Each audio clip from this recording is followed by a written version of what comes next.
Hello, this is Team 65's final project on skin cancer classification. Skin cancer is one of the most prevalent forms of cancer around the world, with 1 in 5 people expected to be diagnosed.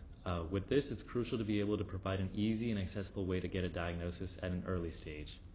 A substantial amount of research has been done in this area, exploring various imaging techniques such as dermoscopy and medical imaging to capture skin lesions. These efforts have resulted in HAM 10,000, a collection of 10,015 images classified into 7 types of skin lesions. Key achievements also come from the use of convolutional neural networks, which have been shown to perform well for automated skin lesion segmentation on digital dermoscopic images. Most traditional methods of diagnosis, regardless of the condition, suffer from subjectivity and delays. Most people can wait from hours to days to hear back from medical professionals. Using machine learning techniques, our project aims to cut down on the diagnosis time while maintaining high accuracy, providing dermatologists with a tool to help make quick and reliable diagnoses. Of the 10,015 images that are provided a HAM 10,000 dataset, there are 57 data points which had the age parameter set to null. We took care of this by replacing the null age parameter with the mean of all the images in the dataset over all the points. In addition, we resized images from the original size of 460 by 600 pixels with 3 channels to images of 125 by 100 pixels with 3 channels. So to combat the problem of uneven distribution of data amongst the classes, we incorporated some data augmentation techniques to even the distribution of images across the different classes. So rotated and flipped images as well as the ones with contrast and brightness adjusted were added to the minority classes. We will then decide to use 70% of the resultant images for training and 30% for testing. And later on, we'll see that we'll use the following networks of feed-forward, CNN, as well as VGG16. And in our models, we will incorporate the following techniques, and they are data generation, augmentation, change the learning rate, as well as implementing early stopping. We will also see and visualize feed-forward and compare with CNN to see the effect of CNN, as well as VGG16, which is a pre-trained model.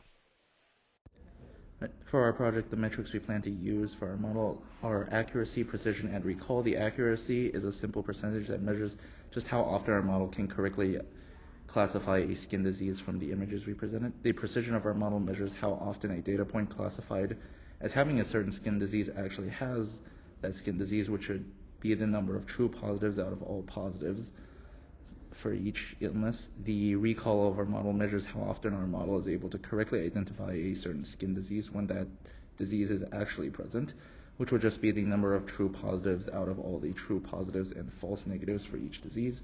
The ideal results we would like to see is high accuracy, precision, and recall, as this would mean our model frequently classifies data with the correct skin disease and catches all instances of each disease.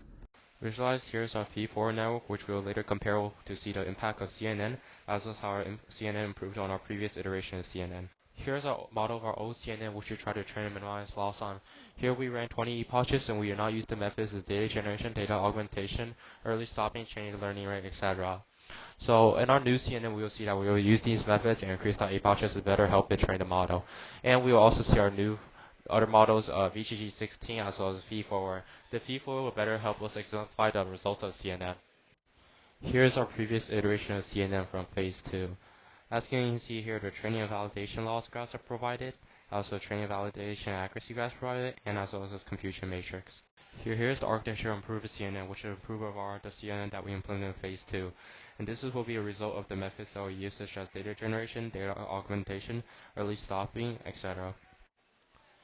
In our previous iteration of custom CNN, we faced the problem of overfitting, as was highlighted by the disparity between the training and validation accuracies.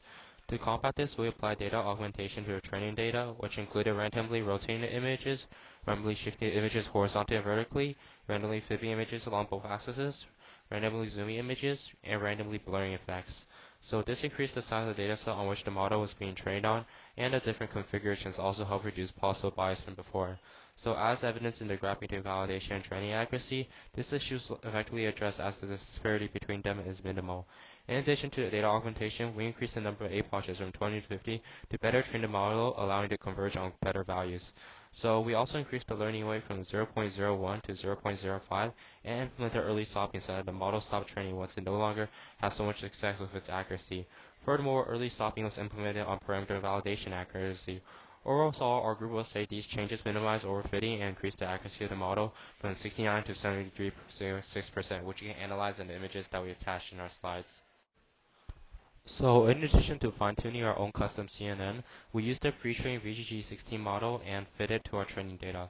In our first iteration of fitting this pre-trained model, we encountered the same problem overfitting, which is exemplified with the disparate training and validation accuracies on the graph.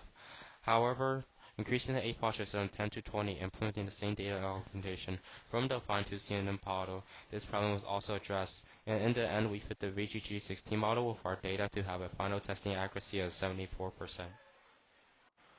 So attached here is our confusion matrix for our models, and let us analyze it by first considering the diagonal line originating from the top left of the matrix and at the bottom right, and this represents the number of data points that were correctly classified.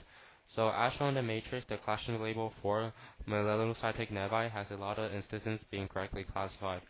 This is likely just due to the overrepresented melanocytic nevi images in the dataset.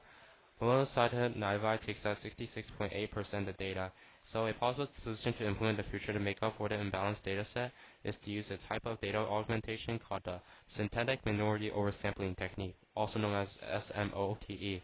So SMOTE works by randomly identifying instances from the minority dataset and then locates the k nearest neighbors of the selected instance within the same class. So for each neighbor, it creates a synthetic instance by interpolating features from the nearest neighbor and minority instance. Then it repeats this process until balance is achieved across the 7 categories in the dataset.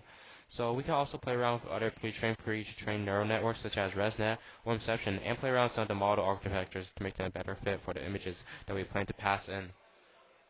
So what have we learned about the research on these medical learning techniques? So by applying machine learning techniques from applying P4 network to pre-trained VGG16 network, we achieved robust results, but by applying techniques like data augmentation or early stopping, we're able to improve our results.